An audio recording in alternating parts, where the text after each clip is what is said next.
नमस्कार, मी जयदीप मरकड जयदीप न्यूज चॅनलमध्ये पुन्हा एकदा तुमचं स्वागत करत आहे। कालच झालेल्या लातूर या सभेमध्ये जरांगे पाटील यांनी गिरीश महाजन यांच्यावर निशाणा साधलेला आहे। जामनगरमध्ये 1,36,000 मराठ्यांचं मत आहे असं हे विसरू नका असाही टोला लगावलेला आहे। गिरीश महाजन साहेब, तुम्ही किती डाव टाका, मी सुद्धा आरक्षणातला त्याच्यातला बाप आहे, मराठ्याचा जातवान क्षत्रिय मराठा। तुम्हाला 3-4 बाऱ्या काय मंत्रीपद मिळालं तर तुम्ही उड्या काय हाणायला लागले? तुमच्या डोक्यात हवा घुसली, मस्ती घुसली त्या मंत्रिपदाची, पण तुम्हाला एक ध्यानात नाही। जामनेर मध्ये 1,36,000 कुणबी मराठ्यांचं मतदान आहे, ते शेवटी मराठे तुमच्या सुद्धा धुऱ्यावर करू शकतो आम्ही। गुरुवारी बीडमध्ये सभा आहे, मात्र बीड जिल्ह्याचे पालकमंत्री धनंजय मुंडे यांनी त्याची परवानगी रद्द केलेली आहे।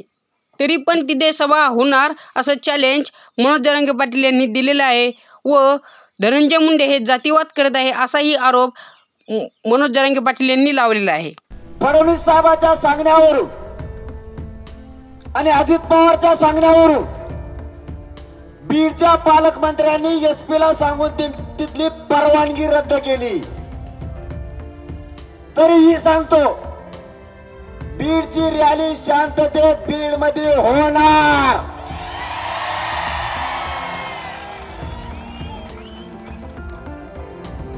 हे पालकमंत्र्याला असला जातीवाद बीडच्या शोभत नाही।